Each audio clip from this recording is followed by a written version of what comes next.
What is crack-a-lackin', fellow thermonuclear AFers? I am Dan Valley coming at you with a quick intro to tell you that this is part 2 of our early NBA season overreactions podcast. We did the West.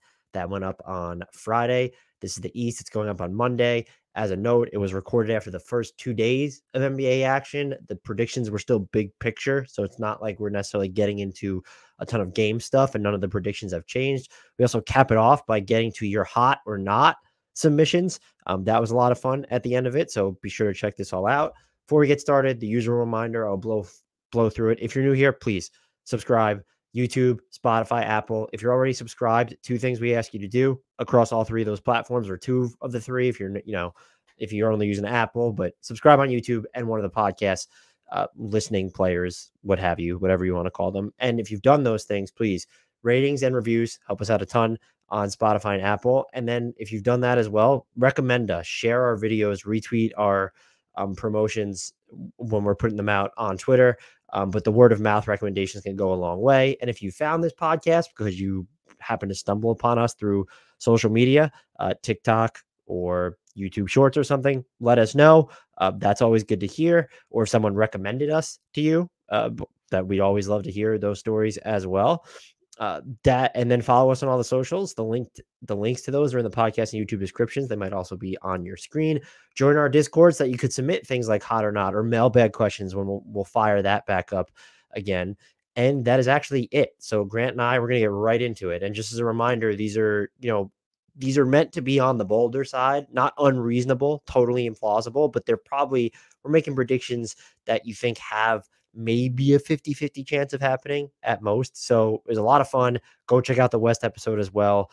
Listen to this episode, and that's enough for me. Let's talk with Grant. Which team player you want to take us to first? Well, my takes on the East won't be as hot, probably, but I have several predictions. How about somebody on the Brooklyn Nets is going to make an all-defensive team? And this is kind of cheating because there are so many options to choose from here for me.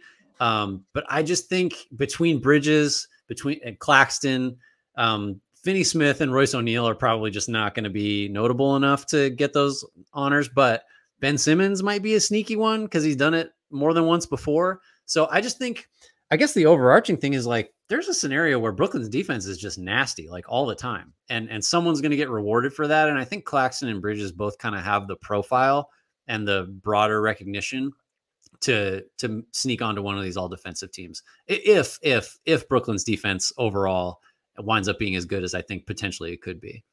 So those are your only 2 that you're considering. No Ben Simmons in that discussion. Ben Simmons is like my sneaky one, like, because I just can't. It would be a hot take to say Ben Simmons is definitely going to do something really good because I don't believe that yet.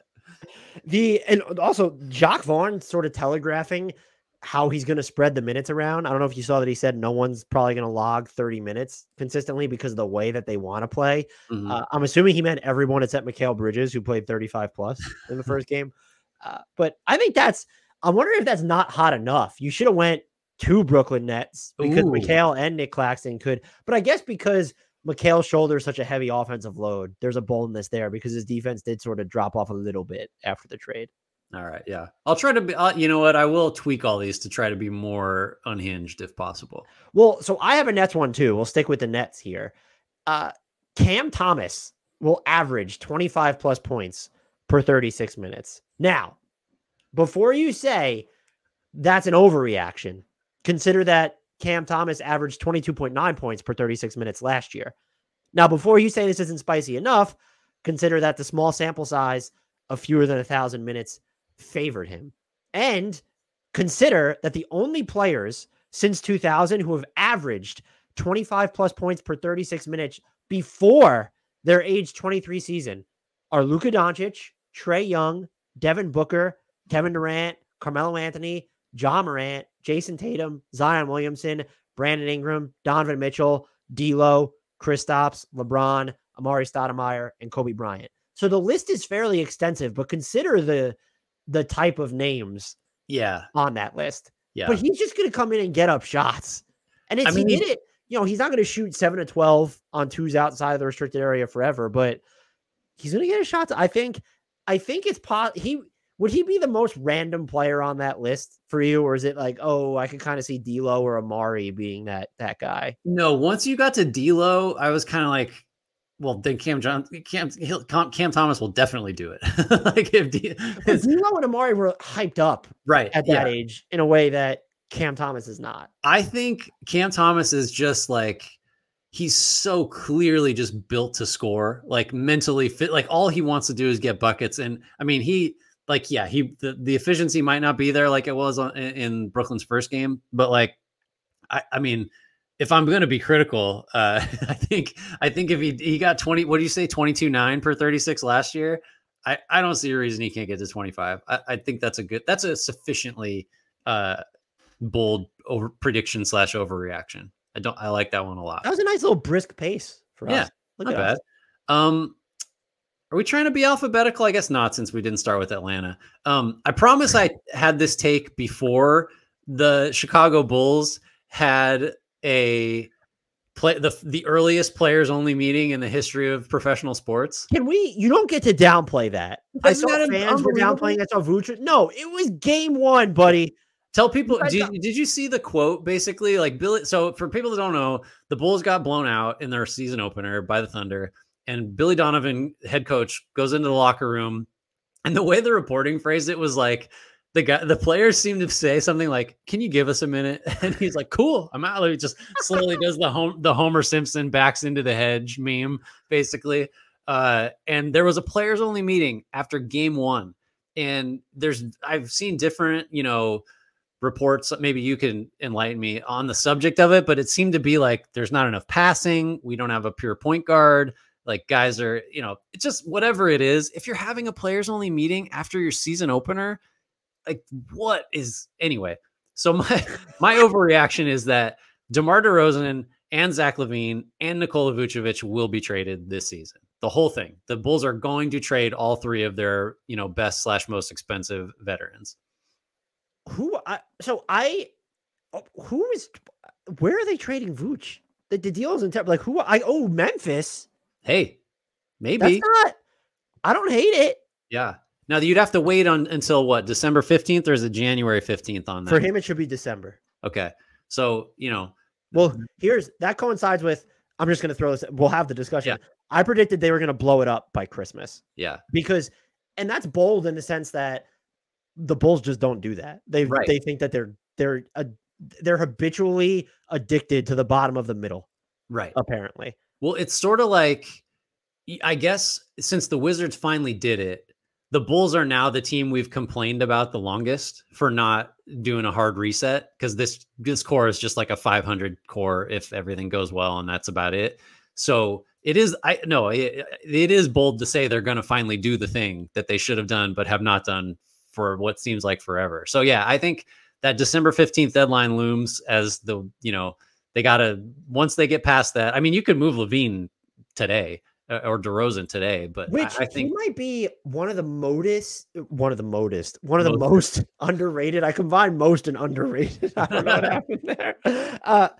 Assets in the league right now, when you look at the cap going up and his deal, I understand that he can't be the best player on a championship team. Who the fuck cares? Like, first of all, how many players is that? Right. So that's a great question. Like, certainly Zach LaVine is, I think if you get Zach LaVine at his current salary, it's a positive value, right? Like, I think you're not saying Zach LaVine is the type of guy that now we need somebody at like, cut rate salary to sort of make our books make sense. I think Zach LaVine is like properly paid. Is that, that's not a hot take, right? He's going to be worth over the next, well, he might decline his player option, but this season and the next 2 seasons on his deal, about 29 to 30% of the projected cap. That's fine. Yeah, that's okay. I think so. Do you think, we've probably talked about this maybe this time last year, or maybe before he signed, like, you getting 2 firsts, 3 firsts for him? Like, the over under, if we set the over under 2.5 first round picks or the equivalent. And they got to be real ones, right? None of these, like, this is the Knicks pick via Washington that's top 43 protected, and over under 2.5. You're going over? Yeah. I think I'd probably go over too. Especially if it's just like the other salaries aren't anything crazy. Yeah, Zach LaVine's just a good, and also like he's further removed from the knee surgery he had last offseason, and he was way better down the stretch last year than he was overall. Like his numbers are somewhat misleading from last season because he just improved over the course of the year, which makes sense considering he had his knee cut open and operated on. So, yeah, we're both bullish on the Bulls being broken up. I think I also saw a report that, and I did. This is who had it. I don't want to get the reporting wrong. So this was Shams Charania from The Athletic on FanDuel TV's Run It Back show. Said that the two sides are apart on multiple fronts, DeRozan and the Bulls, including salary and terms. Those are all the fronts. Yeah, I mean, he's the one where it's like, okay, if you had to bet, you're betting on all three, but if you had to take the over under of 1.5 of these players getting traded, or even just like, I would throw Caruso in there. Mm-hmm. Like that's someone who you should probably get rid of too. I think this is the year they do it because they're forced to. And like they could do pretty well because Caruso has value. If you want to just for him, right? I think so. I think here's the big one. Do you move Patrick Williams? So didn't sign an extension, right? I think. Well, what's it cost you to keep him around? You got his cap hold. I think you probably hold on to him unless you can get, I don't know what you get for Patrick Williams is the other thing. I don't know if you're definitely getting a huge, like a return that you just got to take, right? Because who views themselves as one Patrick Williams away. Right. Or like, well, I guess the counter to that is, it's, in some ways, there should be more suitors for Patrick Williams than there should be for someone like DeRozan, because DeRozan's got to go to a veteran-led team that's trying to win now and may or may not give a shit about re-signing him. You are a Chicago Bull. That's how this ends, right? But Williams, it's like, I don't know if the Wizards wanted Patrick Williams to just like throw him into the rebuild. Like maybe he has appeal there, even though he's. But like, you're not going to give up the teams that I guess he might make the most sense for in theory. You're not going to give up stuff for, and then if contenders give up stuff for him, that stuff isn't going to be too flashy. So yeah, you keep him. That's a good point. Bulls are getting busted up. Let's see. Do you have another one, or you want me to? I have. Well, you want to go reverse alphabetically? So let's talk about the Hawks, who did not have a players only meeting after they lost their first game. So they're going to win the title clearly. Trae Young will make second team All-NBA. He has a third team selection under his belt. I know they got rid of positions, but this is the equivalent of me saying then that Trae Young will be one of the top 10 most impactful players in the league who also appears in the equivalent of 62 plus games. Yeah. This is coming. I'm saying this will go out. I'm probably going to hold it for a few days, but I'm saying this after he shot 4 of 19 in game one. Here's my thing with him. He still got 15 free throw attempts and made 14 of them. He's still one of the best passers, just the best live dribble passers at the game. You need a bucket at the rim. You need to set up a corner three-pointer. And despite the issues that I think many have, and we both ourselves have some issues with his ball dominance, one of the most lethal, just off the dribble creators when it comes to the shots he could take. You look at his floater, ability to pull up from mid-range, just the three-pointer in general. Yes, you don't want to see him shoot from about the timeline with 17 seconds left on the shot clock, but he is one of the few guys in the league where if I said, hey, they're going to shoot that at a 34% clip for the year, you're probably, okay, Dame, Steph, Trae, like he's on that short list. And I trust that the Hawks will figure it out. And look, when you looked at their shot profile last year, and they still just had this wildly elite offense, especially towards the second half of the season with Quinn Snyder, there's like real room for growth there. And we can get into, will he be used differently? Will his efficiency climb? I just feel like because of the defensive issues, which I no longer believe they matter. They're conspicuous. They're just not as pronounced. The past 2 years, like he has been harder to screen. He has had more possessions where it looks like he's giving active exertion on the ball. It feels like it's all, sure, it's the defensive stuff, but it feels like it's all this behind the scenes stuff where his relationship with his first coach? That was Lloyd Pierce, right? Or am I getting that wrong? And then Nate McMillan. Right. And then Nate McMillan. So there's that stuff. There's the iffiness with the players were frustrated behind the scenes with him. John Collins is throwing some shade towards Atlanta. That stuff all matters, but Trae Young is a star. And so I'm just going to say, I'm going to take the optimistic route after a pessimistic performance and say he gets second team All NBA. Yeah, I think I would echo all that. I think now is a good time to sort of buy in on Trae Young because of all the things you said, like you don't want to shout it, but you could whisper like the coach killer, I don't know, label, and it's not totally unwarranted so far. Mine is less hot takey, although like I guess so. I don't think so. Trae Young has led the NBA in assists and turnovers 2 years running, and he's not going to do that. And I think it's because he will be used differently, and I think that will be a net positive for him because the efficiency should go up, the off-ball reps should go up because Quinn Snyder just, man, you want to, even great coaches, you coach, to your talent. So if Trae Young is just a great pick and roll orchestrator, you're not going to just excise that from, what you do on offense. But I think when I think of Quinn Snyder, I think of the advantage basketball that Utah played where guys are getting it on the move and running around. And Trae Young is, I think, going to do more of that. I hope do more of that. And I think it'll unlock kind of the best version of him because he'll be a threat whether he has the ball or not. And so far in his career, he's just not been a threatening player off the ball and he'll just stand around. I think that changes. And I think that triggers that all NBA second team ceiling you're talking about. Where are we going next? Trying to find my most ridiculous thing here. How about this? The Detroit Pistons are going to win fewer games than anybody else in the NBA this year. Is that bold?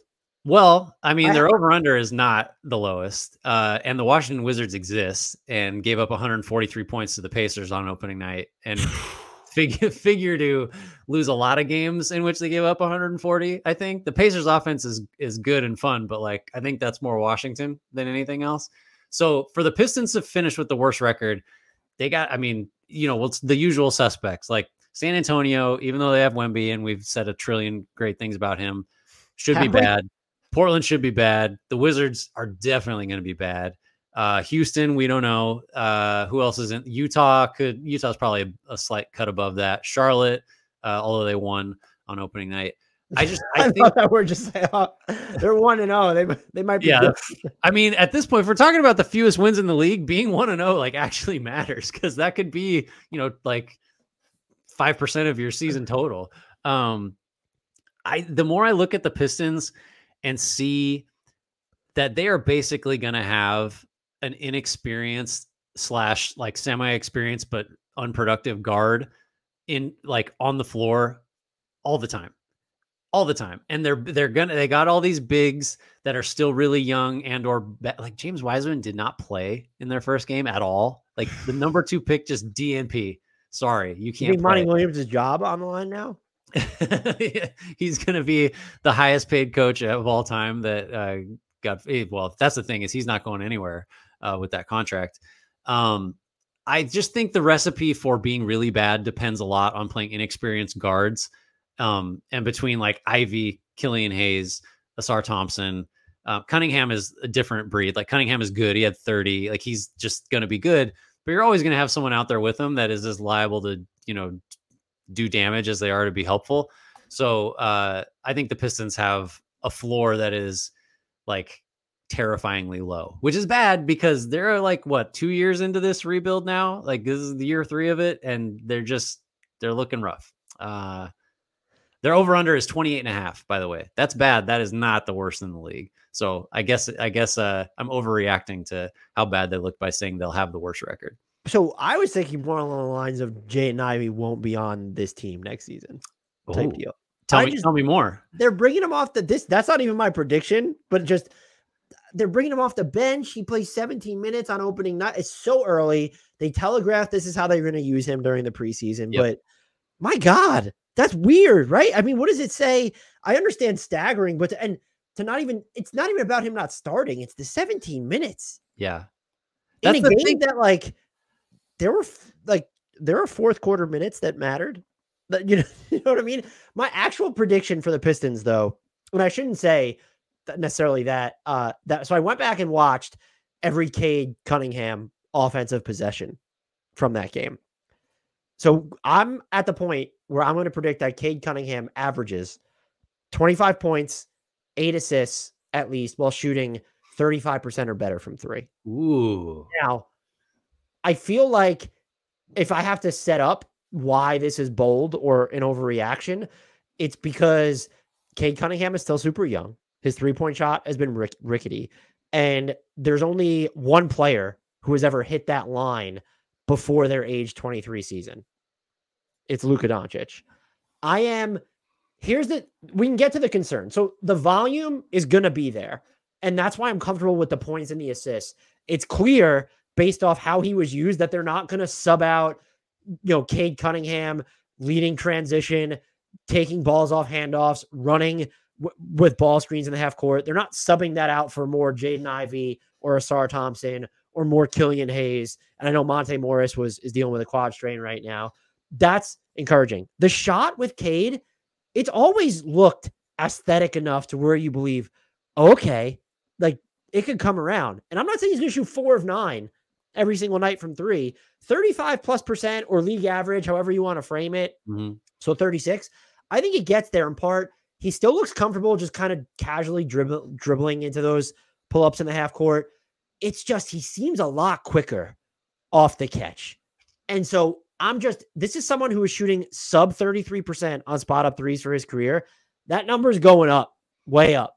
And so I almost feel like 25-8 on 35% or better shooting from 3 isn't bold enough, but you go back to history, that just doesn't happen. And maybe the Pistons are just so bad that getting 8 assists becomes untenable, but that's where I'm at with Cade Cunningham. Like I didn't predict him to win most improved player. I had him in my top 3. That is someone who I watched in game 1, where if I was going to change anything about my ballot other than 6th man of the year because the Celtics hate us, I'm looking at that and going, oh, whoops. Yeah. Yeah. All right. I'm going to jump all the way to the end of the alphabet because we don't care about it. Please tell us we both have Wizards takes. That's going to be fantastic. I do have a Wizards take. And the thing I wrote for BR, I don't know, last week was not ridiculous enough. So I think Jordan Poole is going to lead the NBA in total points and total turnovers this season. So to do that, he's going to have to play a lot, which he does. He played all 82 last year, 76 the year before. So he's going to get the playing time. He only took 18 shots in Washington's first game. he only took 18. But Dan, that was in 26 minutes. That's a lot of shots in 26 minutes. And he had 4 turnovers in 26 minutes. I'm not going to do the math to extrapolate that out, but I feel pretty good about my prediction. So, I mean, he's going to have to average like close to 30 a game probably, because there'll be guys over 30 that don't play, 75 games or whatever. I believe he can do it. I believe he has it in him. I don't know what his field goal percentage is going to be. I should have gone a trifecta of like, most missed shots, most points, most turnovers or something. But that would have gotten too complicated. Maybe that's not ridiculous enough, or maybe that's not enough of an overreaction, but I saw 18 shots in 26 minutes. I just like, this guy is going to chuck all year and he's going to turn it over all year. And it's going to be amazing. Total points is bold because you're banking on a certain level of availability and the fact that he actively furthers what is eventually going to be a more egregious tank job, where it's like it would almost be bolder to say that Kyle Kuzma is on this team past the trade deadline. I'm trying to look up right now what the total points. I guess he had. So yeah, he had 4 turnovers in 26 minutes. So like the turnovers will be there. I was just wondering, is he going to try passing enough? But he's adventure. I mean, he doesn't have to pass that much. Yeah, his misadventures off the dribble could help. So I guess yours was both positive and negative. Nice way to strike a balance there. I'm going to run through the list again. I did this on the West pod, but since this is a different pod, of the top, who finished in the top 10 of most improved player voting last year. Larry Markkinen, Shea, Jalen Brunson, Mikal Bridges, Nick Claxton, Tyrese Halliburton, Trey Murphy, De'Aaron Fox, and Kevon Looney were tied at 8th, if you care. Austin Reeves was at 10th. Denny Avdia is going to crack the top 10. And I say this, I went back and was watching everything Denny Avdia did in game 1. It was not much. And he started out more aggressive than he finished. This is the year. We're going to get there. This is someone who sees the floor in transition. He looked a little bit more aggressive attacking the basket. Again, very early on. I know that this is coming on the heels of them giving up 8 trillion points to the Pacers, but his defensive assignments and performance have always been tougher and better than you think. I do question whether enough people, and I'll throw myself in this, included, will see enough of the Wizards, like live games, rather than going back and watching possessions and doing film work to say, oh, Denny Avdia belongs here. Will the 3-point volume come up? Will the volume in general be there? Because he took under 10 shots again. This is someone who has never averaged 10 shots a game, never had a usage rate, Grant, of 17 or higher. That is so infinitesimal. PJ Tucker loves it. He's putting it together. And I think because the opportunity is going to be there and the opportunity will grow as the season goes on and Kyle Kuzma joins another team. I think that's the reason that's a good overreaction is because it is so hard if you're a perimeter defender to continue to care for the full length of a season when nobody else on your team is defending and you're down by 15, 5 minutes into every game. So I like that. I feel like there's certain guys that we're sort of aligned on and just please let this be the year. And Avdia is just at the top of that list. I think for certainly for me, because I know we've harped on what an underrated perimeter defender he is, how he sort of does the quote unquote plays the right way thing. So I would be, this also explains why in one of our stat padding things, you put Denny Avdia's contract as your favorite of a group of three. So now it's all adding up for me. Two Wizards thoughts. Do you have where would you like to go next? Can I do something that might date by the time I put this podcast up, but I'm going to include, I might even leave it in. If it turns out to be wrong, because I'm trying to manifest this to existence. James Harden will be traded somewhere other than the Clippers. Oh, now I want to be clear. I'm not basing this off of the Clippers walking away from the negotiating table. Doing that, I want to make this clear. In late October is the equivalent of acquiring James Harden. There's no guarantee it sticks for more than a couple of months. But we've already kind of seen it. Whereas there's going to be a team, and it feels like the Clippers, we didn't talk about them on the Overreactions pod. I mean, they beat up on the Blazers and Kawhi and Paul George. Look, I don't know what else to say. There's a higher probability, even though I look at the Clippers this way. Either they get off to a great start and it should technically still increase their urgency to win just because the window remains finite, or they start off slow and that still increases the urgency because the window is so finite. But there's also that outside possibility. They start out so good, they decide, hey, you know what? We don't want to give up a small ransom for an over 30, a star in his mid 30s, approaching free agency with a questionable postseason resume, whose transcendent playmaking comes at the cost of functional malleability. And maybe, they'll still make a trade, hopefully for someone or that cracks their preferred closing lineup, but it might just be, it doesn't need to be a James Harden. So I'm catering to that possibility. And I'm also just saying there is going to be a team somewhere that will start off poorly enough, extremely worse for wear relative to their preseason projections, desperate for an infusion of something, anything, anyone. And they will talk themselves into James Harden being an upgrade over what they have through at least mid-April, late April, whatever. I don't know who that team is. Shout out Timberwolves, maybe Bulls, maybe Knicks, whoever. They're going to, I'm trying to will it into existence. If you're asking me for a confidence meter on this, we're single digits out of 100. As you're talking, I'm trying to think. I love the take. I'm trying to think who that team is going to be. Who, you hear Miami, but that always just kind of feels like half of a joke because of the conditioning side of it and Harden being involved in that. Plus Miami's penchant now for almost acquiring stars. Well, yeah, they're they're the new Danny Ainge Celtics of the NBA. We were in on it. We just couldn't get there. Oh man, where does Harden, I guess if there were an easy answer, that suitor would have emerged.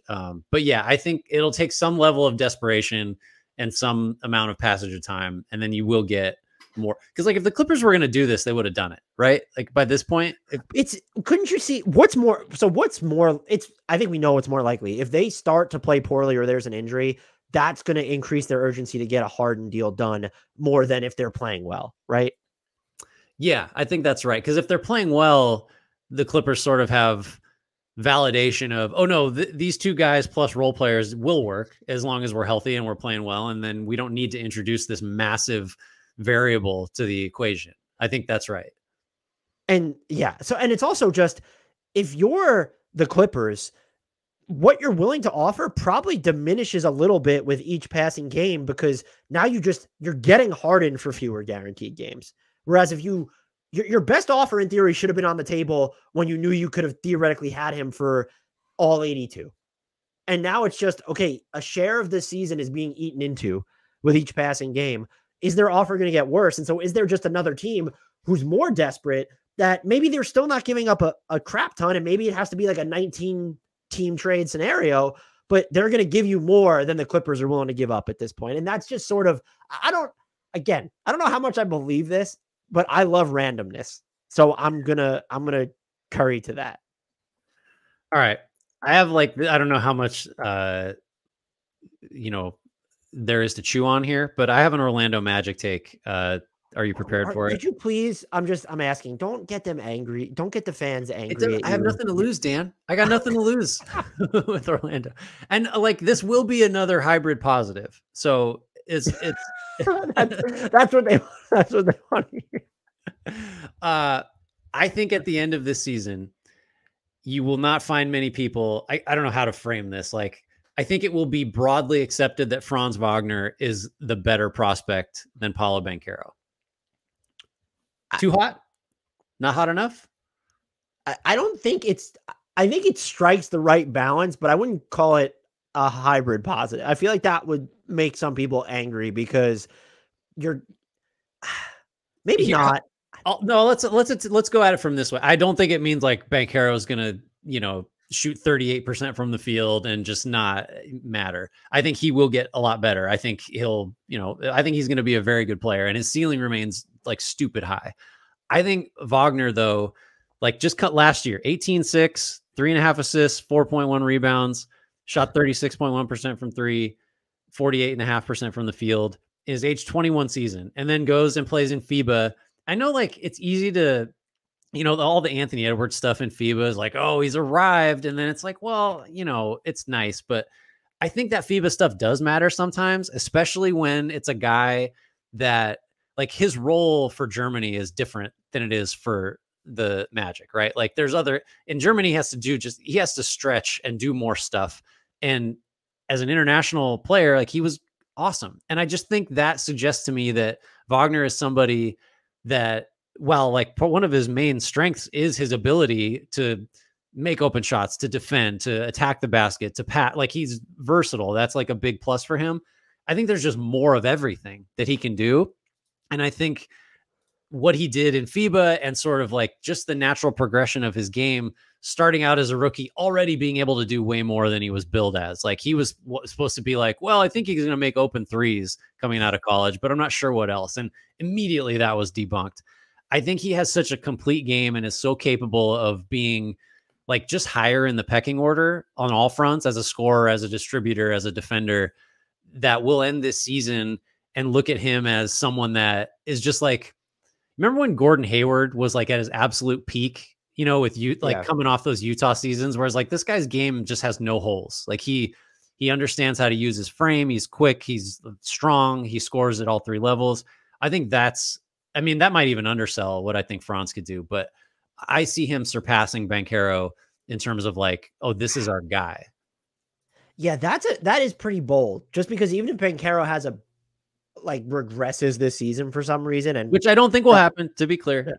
Yeah. Or Franz Wagner is like improves a bunch while that happens. You look at, I think Banchero's passing for me and the ability to get to the foul line is the biggest thing. And I don't know if there's going to be enough of a differentiator for them on defense. I think Paolo's more switchable. I think Franz is definitely the better, gives you more positional malleability technically, and is going to be better in one-on-one situations. I'll frame it this. I was probably overreacting to your overreaction. If that comes to fruition, that's a good problem to have. I think so. The other thing is this changes if Banchero, because he only shot 1-3 in Orlando's first game, Banchero did, and he shot under 30% from deep last year. That matters a lot less if he's just going to be a center, at some point, which won't happen now because Wendell Carter is a pretty good starter and is on a good contract and is just going to be the 5 there. But if we start getting signs that Banchero is just like, oh no, he's a 5 that can handle the ball and pass and score and attack the basket, like then the prospect calculus changes a little bit, because that player type is like, that's rare and that's incredibly valuable. So, but I don't know that that's going to happen this year. Maybe the really crazy overreaction would be, it'll be abundantly clear that Banchero is going to play center full time by some point during this year. That would be, I'm trying to figure out what would surprise me more. I just think Carter is good enough to just, we're not going to mess around with that too much yet, probably. Okay, you ready for a Milwaukee overreaction? And we haven't even seen Milwaukee play yet. And that's not because we didn't watch their game. It's because we're recording this before they make their season debut. The Bucks will have a top 3 offense and defense this season. Ooh. The offense is sort of self-explanatory, because Damian Lillard turns what was once their greatest weakness into probably one of their biggest strengths now, which is just half-court creation, shot making, versatility overall. Now the defense gets iffy, because you go, I mean, after your top 4 players, then one of them, your top 4 players, Damian Lillard, who's not a good defender. And so by getting rid of Drew Holiday, it's not just that you lost your best perimeter defender. It's that you now have added one in Damian Lillard, who a lot of the times is going to be actively damaging. Right. And so you are deciding that, hey, Brook Lopez and Giannis can just handle everything we need from them.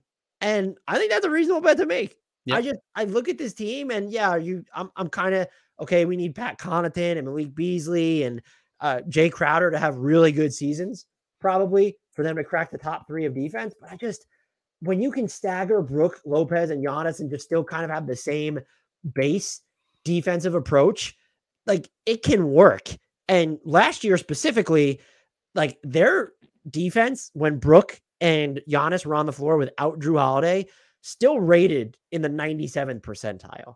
And so we're talking about a sub 700 possession sample size, but that's not nothing. And when you can separate those two, now what happens when you're adding Dame rather than Javon Carter into the mix? Like, yeah, okay, it's a lot different. But we're supposed to be overreacting here. We haven't seen them play yet, so it's all roses for me. And I think the bigger thing is, what are you more worried about?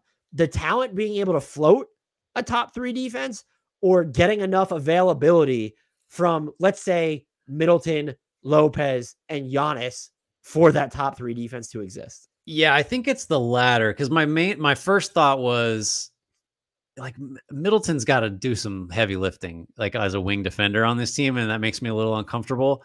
When they made the trade, we probably talked about this, I had defensive questions, but if it comes right down to it, and Lopez and Giannis are on the back line, like, how bad is it really going to be? Like, it can only be so bad. My take was probably not as well, I don't know. It was also offense related, that Giannis is going to have his highest field goal percentage of his career this year, which, like, his career high is 57.8%, which was in 17-18. And that's high. Like, if you're up close to 60%, that's pretty good.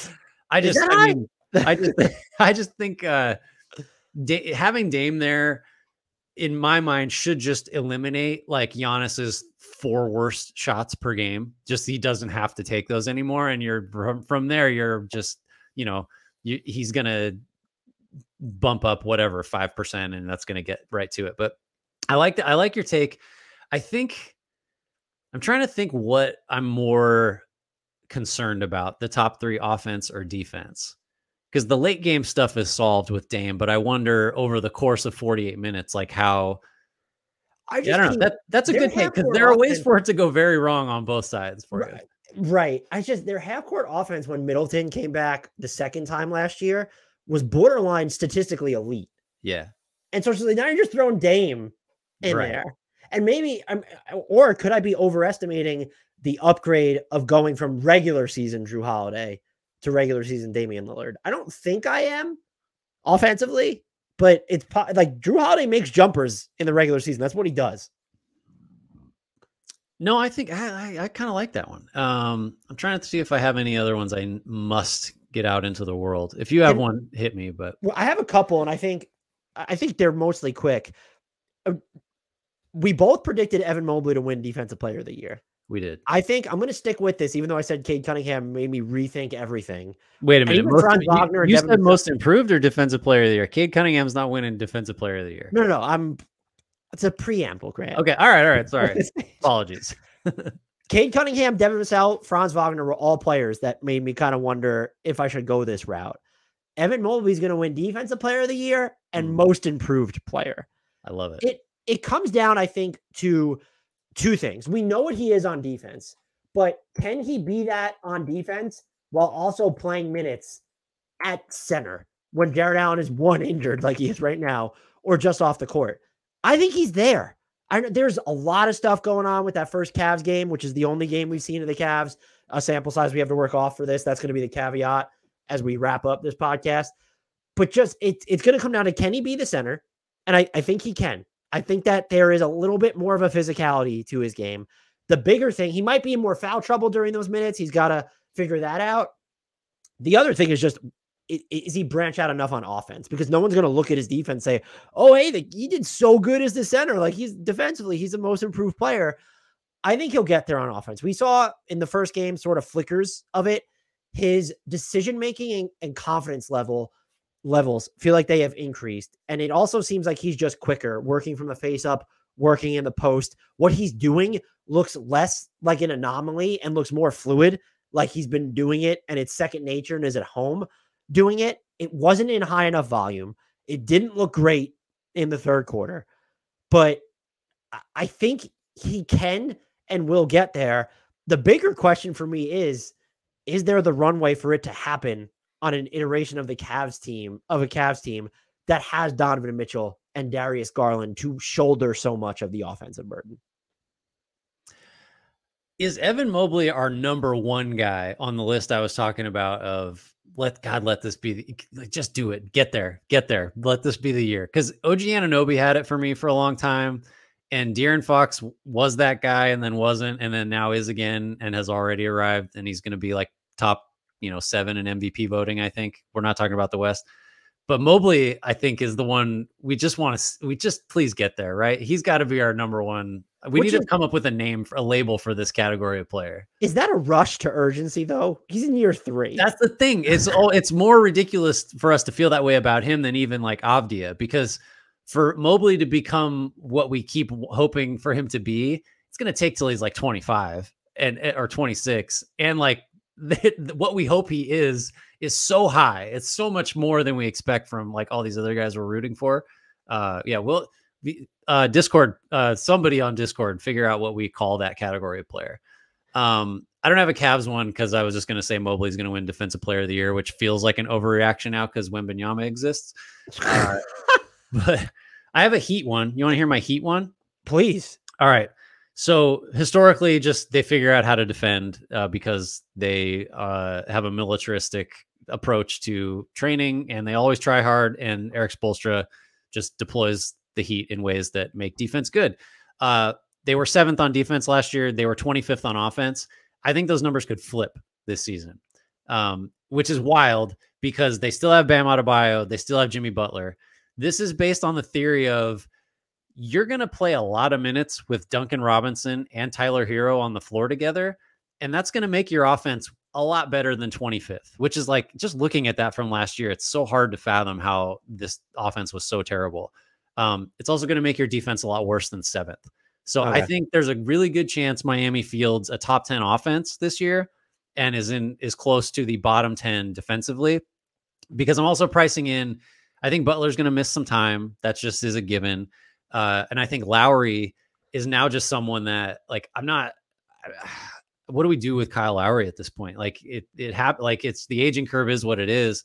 But I don't think he's someone that he used to be such a disruptive defensive weapon for a guy his size. And I just don't really see that anymore. So mostly though, you're going to play a lot of Hero, a lot of Robinson, a lot of Hero Robinson together And I think that's just going to make it there's too many holes to plug if that's how you're going for it. So the Heat's numbers will flip. It sounded like you were saying hero ball with Robinson, like hero ball with Duncan Robinson. But yeah, that's interesting. They're a team that I just have no great feel for. And part of that is they just made the finals. They did lose key players, but like Tyler Hero wasn't playing during that. It's just, I'm down on what they did over the offseason because of not getting Dame Lillard and letting those guys, but it's also just like everything you lay out. I could also see them having an elite defense still, though. Just like that's the thing. That's why it's an overreaction. Martin's there, yeah. I have 2 more quick ones. Okay.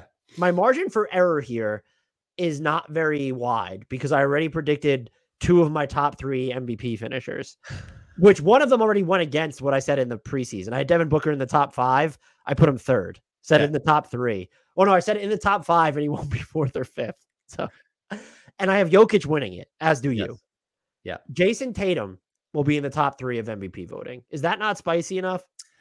Well, I think it might run up against, although like since you're giving such a narrow like band, I think that makes it spicy enough.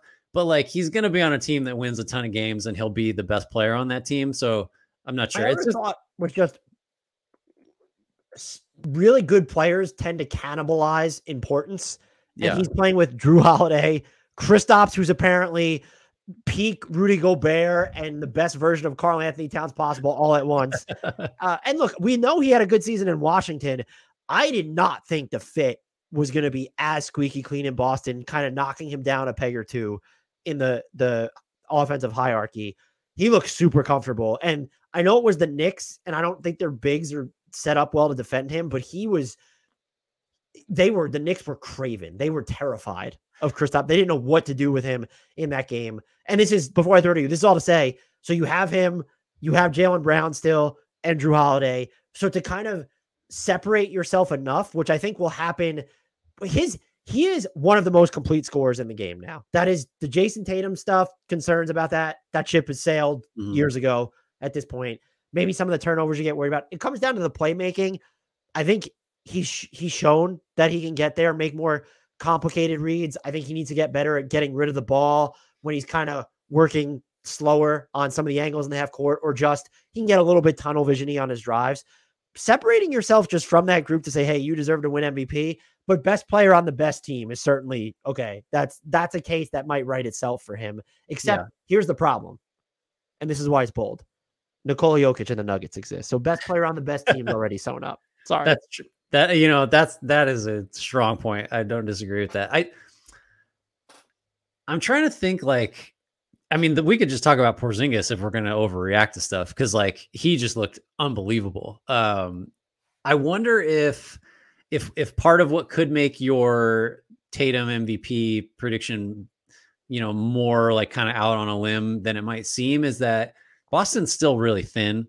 And, it's not necessarily a team like that level of, or lack of depth, I think means that like, an injury or 2 means the regular season record might not be that great. We all agree that like that top 6 is going to just crush in the playoffs. That's what it's built to do.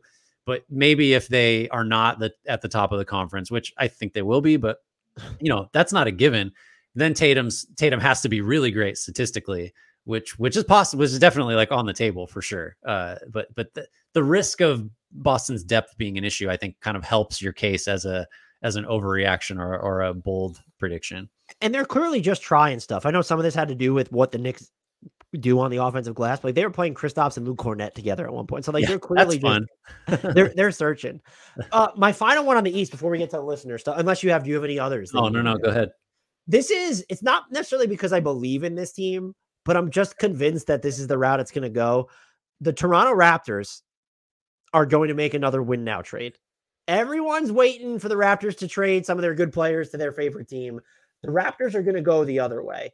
And they've almost boxed themselves into a corner. One, first of all, they don't subscribe to groupthink. If they did, they wouldn't have let Fred VanVleet walk for nothing. They would have re-signed him or traded him at the deadline.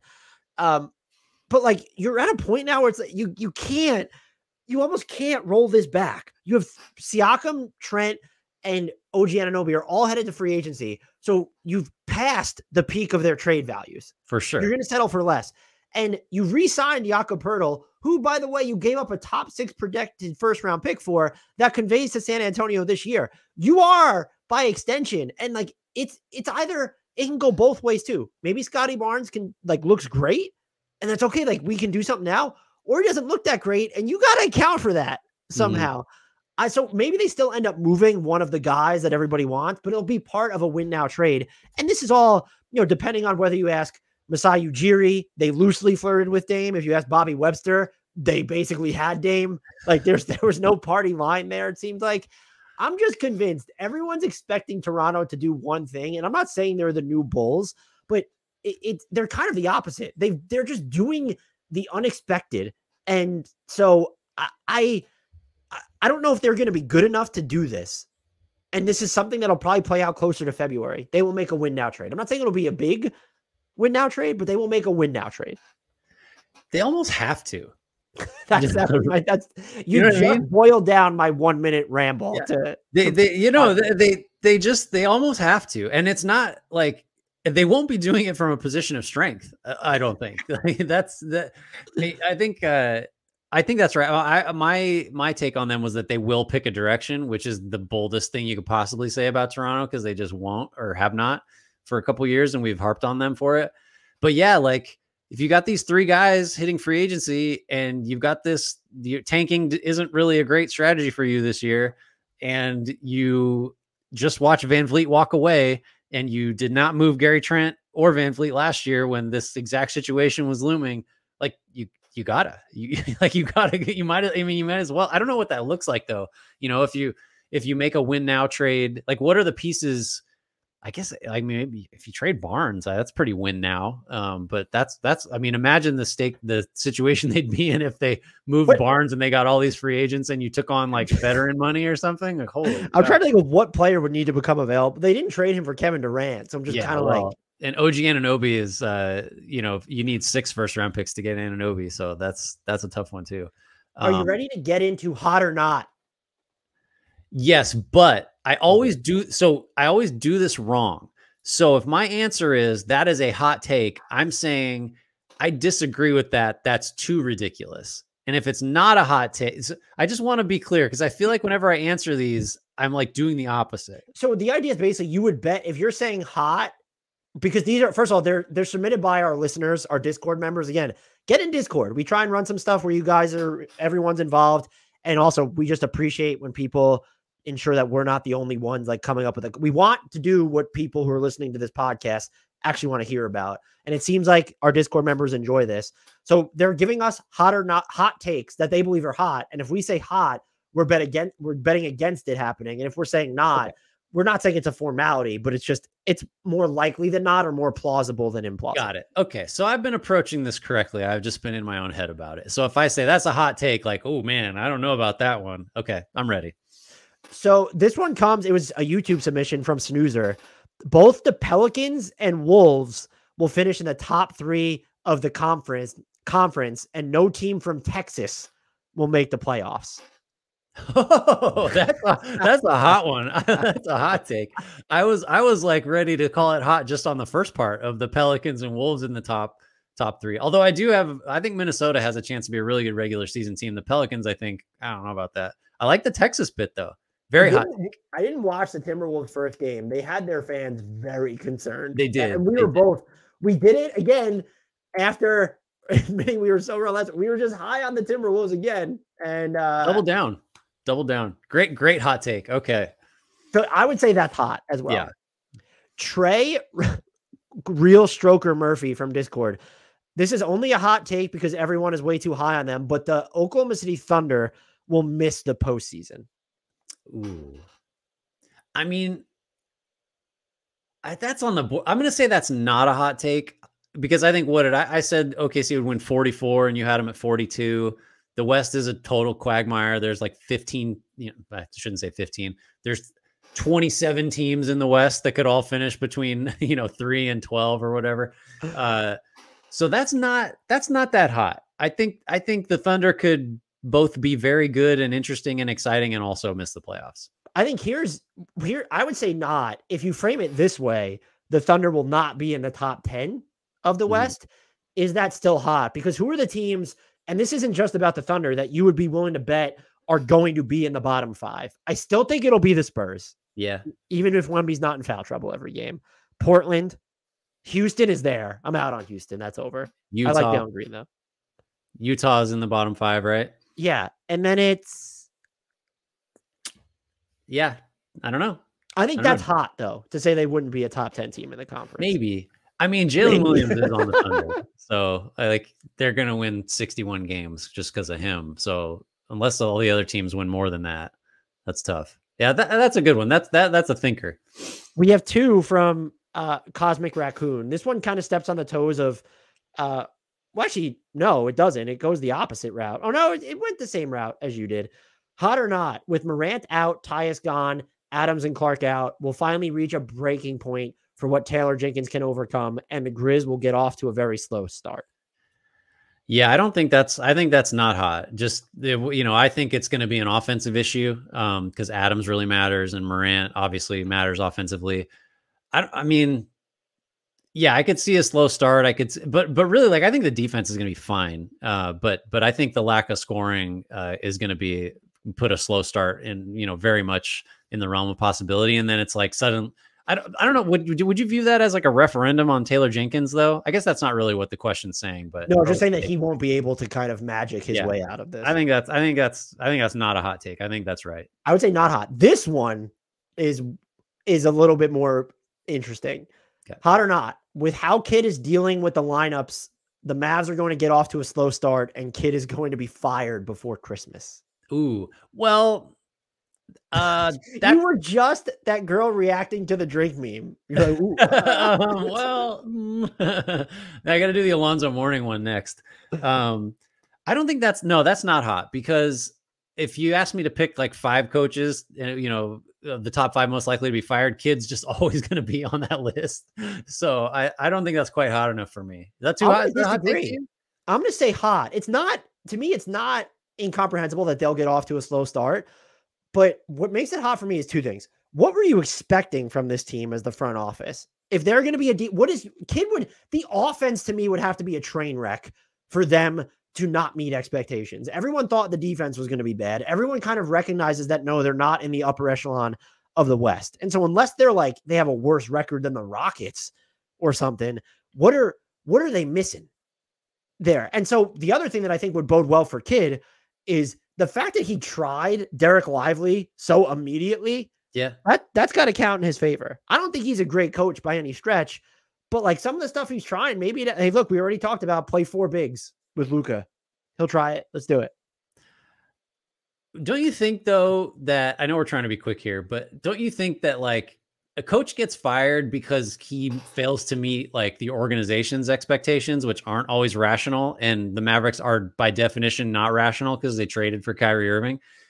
So as opposed to yeah, we all agree the Mavs are, in that mess of the West, they're not a serious contender. I think what matters more is that Dallas probably internally thinks we have Luka, we have Kyrie, we're great. We got Grant Williams, we made all these great moves, we got Derek Lively. And then if they do get off to that slow start, then Kidd just is going to be the guy to get blamed because you can't turn around and trade Kyrie so easily. That's kind of where I go with it. And Kidd gets worse every year he's with the team. That's just the demonstrated pattern. So I could see him getting fired before Christmas, though. I guess if you're going to do it, you might as well do it soon. Yeah, I would have more respect for that rather than, well, though there's something to be said about what the Hawks kind of did, where it was later in the season, but it was because they wanted to go out and get who they believed was the guy. Yeah. So Kars says, does this count? The West will have 4 50-plus win teams. That absolutely does count. Absolutely does count. Yeah. That's hot because I think we both predicted only 2 or 3. So so if we agree Denver, Phoenix are the 2 most likely.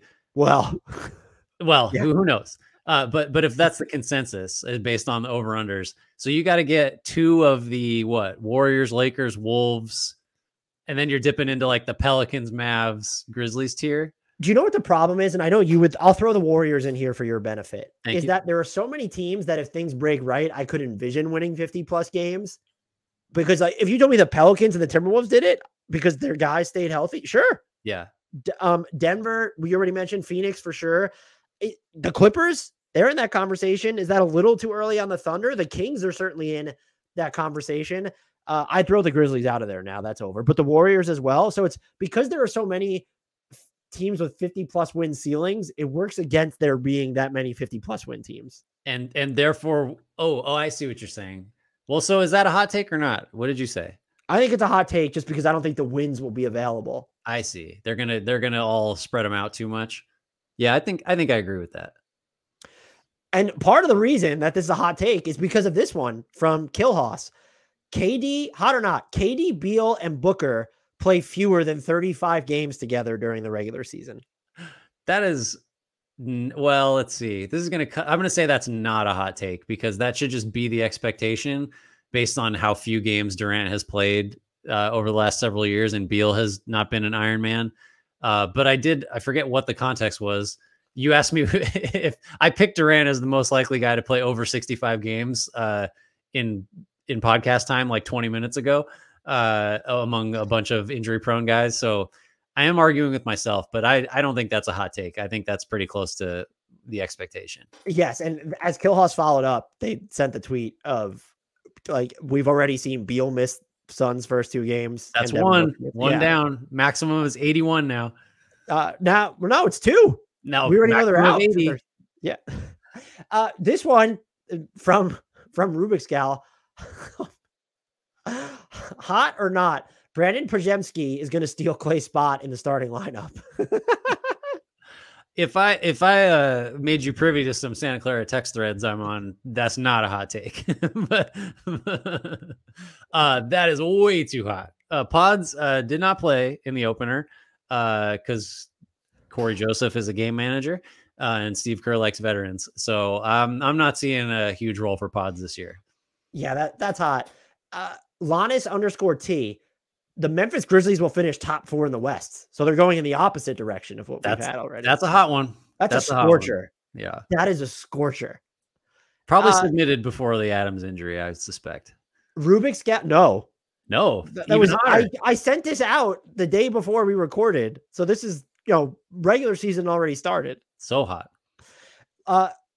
Rubik's Gal also submitted Russell Westbrook will injure his knee before January and sit out the rest of the season. I don't want to weigh in on that. I don't want to root for an injury. That's hot because his availability has never really been in question. I know he's dealt with knee stuff and is getting older. I would say that's hot though, and morbid, even though Rubik's Gal disagrees. So I said that in Discord. And finally, this is Rubik's Gal's last submission.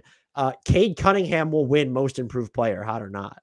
Oh, well, I know that's a hot take for you since you've already, and it's a hot take for me. Jalen Williams is going to win it. Sorry. Well, it's not a hot take because we picked someone else. I would say if they're going to finish not within the top 5 or something makes it a hot. I would say that's not hot. Well, does he fit the profile of a most improved guy? No, you don't get to say that when you picked a second year player. I know he's technically an honorary. I picked a generational second year player to be clear. Yeah, no, that's a good point. I think, yeah, if Cade Cunningham won most improved, nobody would be like stunned, right? Not at all. So I guess that has to be a not hot. Austin, the Pacers will be a top 5 offense this year, hot or not? Top 5. Even though they scored so much, it's hot. That's hot because let's. Well, what do you think before we list the teams that should finish top 5? The Nuggets are there. Yep. I guess I have to put the Bucks there just because I predicted them to finish in the top 3, but that was a hot one. I think so. The candidates, I would say certainly the Bucks, the Nuggets. The Kings are not going to forget how to score.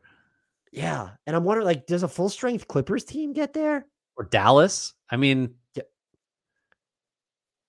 Boston too. They weren't super. That was the Knicks ugly up games from time to time. That's what they do. Cleveland was 7th last year and they added Max Strus like that. Golden State was what, 8th, 9th, something like that. And they added a point guard that won't throw the ball into the stands. The Pacers are one of the teams similar to the vein of the Mavericks. And I don't mean this as they are so in on the offensive end right now. When you look at their personnel and the lineups they run. Yes.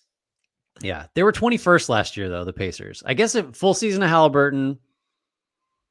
That's too hot. I can't get them up there. Maybe Top 5 transition frequency. Can we compromise? I think that's where they'll be. I That's don't know not about hot at overall. all. Yeah, that's a given. HP Burgie. So they gave us 3, but there's one we already covered with. Well, let's do it this way. The Mavs are a play-in team, hot or not. Actually, I can't tell if they're looping all 3 of these together, but so let's loop all 3 of these together, hot or not. Mavs are a play-in team. Lakers are a 5 seed at best. Warriors are a 6 seed at best. The Mavs bit is not a hot take. They could be 10th, they could be 12th, they could be 8th, they could be 6th. I think both the Lakers and Warriors ones are hot takes because either of those teams could be like second in the conference. I don't think they have a 5th and 6th seed ceiling. Austin has the Wizards will have the highest average points per game scored in NBA history. I'm assuming he meant allowed. Well, they're off to a great start. I mean, well, I'd have to look up what the worst defense of all time is. So by definition, I have to call that hot just because we're talking about a historically bad defense. I think it's definitely not a hot take to say they'll have the worst defense in the league this year, but all time is, I don't know. I can't quite get there. I mean, especially if you're looking at just opponent points per game. I'm sorting this as I'm talking to you. So Washington currently is number 1. Yeah, they gave up 143. Nobody's ever given up.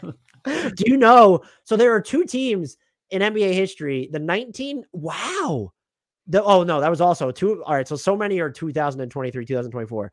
There's 1 team in NBA history, the 1991 Nuggets, that allowed over 130 points per game. Yeah. Okay. Do you think the Wizards could be after that? I have to filter out this season because the Spurs and Utah are also on this list. 81-82 Nuggets, 126. The Supersonics in 1968 were over 100. So there's only been 3 teams in NBA history that allowed over 125 points per game. And I know we're not dealing with pace adjusted right now, but this was that's pretty hot, right? That's pretty hot. I like that. That was a little bit of a thinker. Oh man, Pito, hot or not? Trey Murphy is going to surpass Brandon Ingram as the most important player on the Pelicans outside of Zion. I mean, if Brandon Ingram gets traded, then I think you're in good shape there. Otherwise, that's a little hot, especially since Murphy's starting. He's going to be playing catch up coming off the injury in the offseason. JT Alexander, hot or not, I promise this isn't reactionary and reflected in my over-under predictions, but the Hawks will not even make it to the play-in this year. That's way too hot. I forget who was higher on them than between you and I, but I think the Hawks can win, in the high 40s. I don't see them missing the play-in. As Mike H added, I have them finishing ahead of the Sixers and Northern Knicks. I think he said he's not. JT said that they're not overreacting. So I thought this would have been a reflection of the Hornets. Losing to the Hornets does that, but Austin. This is a big one. Zion, PG, and KD all play in 65 plus games this year. Hot or not? That's way too hot. Way too hot. I would bet against all of them playing 65 games, let alone. No, would you really? Yeah. It was Paul George, not Kawhi. I stand by it. I'm going to say it's not hot because I believe it and I respect it. Kudos to you, Austin. That was a good one. Okay, Christopher, hot or not, despite a bad opening night showing, I think AD wins Defensive Player of the Year, which also doubles as me predicting he'll play in 65 games or more this season. Hot or not? I can't. I got to go not, just because we've seen him play like the best defensive player in the world, and all you need him to do is stay healthy, which is a massive if. But yeah, again, going back to the theory of would you be shocked if this happened? No, no, I would not be shocked if he won Defensive Player of the Year. So not a hot take. I think it's hot because of the 65 game threshold. I'm sorry. I don't mean to dilute it down to that. Wow. Oh no. Okay. So Austin has, despite taking a swing on him and having basically nobody to build around yet, the Wizards will want out of the Jordan Poole era by this summer. Ooh, you're really trying to get me to say something reckless. I'd say that's not hot. because can't you just envision like him just going a little too far with the hijacking of the offense, and they realize that this is not a good environment to develop anybody? If that's how he's going to play, it's close, but I'm going to say not hot. I'm going to say that's not hot either. And this is let me just double check. This is the last one, comes from Usher. Devin Booker is going to prove to the league this season that he is undoubtedly a top 3 guard, not just shooting guard. I think by season's end, the only guards maybe ranked above him will be Steph and Luka, assuming you consider him as a guard. He mentioned his playmaking has become underrated, which we talked about on the last pod. So hot or not? Not hot. I think Fox and Halliburton, I'm really high on, kind of making a similar surge potentially, but yeah, that's not hot. I mean, he might just be that right now. It's a testament to Devin Booker that it's not hot, because there's Luka and Steph for sure. But like, we're also, you mentioned Halliburton, Fox. There's Damian Lillard exists. We don't know how great. I mean, Trae Young exists, Donovan Mitchell, Darius Garland, Jamal Murray's a name we threw out there. I do think it's very clear, though, to be a top 3 guard, we're kind of talking about MVP level guards. And to me, there's 4 of those right now. And you have to let me know if you'd add anybody. Steph, Luka, Devin Booker, and Shea. Yeah, I think that's right. I mean, and then Fox and Halliburton, I think we probably both have just like could get there, but aren't there yet. Right. Like, I think that's right. Booker, this could be the season of Devin Booker for sure. Grant, this was fun. Do you want to take us out of here, though? I agree. This was fun. Yeah. So especially thank you, everybody that offered up everything from guess that player that we've done in the past to all of these hot or nots. Thank you for listening. Thank you for participating. If you would like to participate and you are not, and you have been listening or watching, you can do that by joining our Discord. That is one of the best ways to get involved, to kind of keep up with what we're doing, to have input on what we do, and to just kind of be a part of this whole undertaking. So yeah, thank you everybody that's done that. If you haven't, please do it. Rate, review, subscribe, follow us on all the socials, all the information you need to do that, and get some of our merch in the YouTube and podcast descriptions. Tell your friends, tell your enemies, submit hot takes, and yeah, just join us. This is fun, and it only gets better the more participation we get.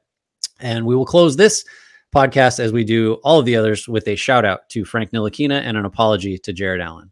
And RIP to Frank Ntilikina's 2023-2024 season. We're all bummed. Gone too soon.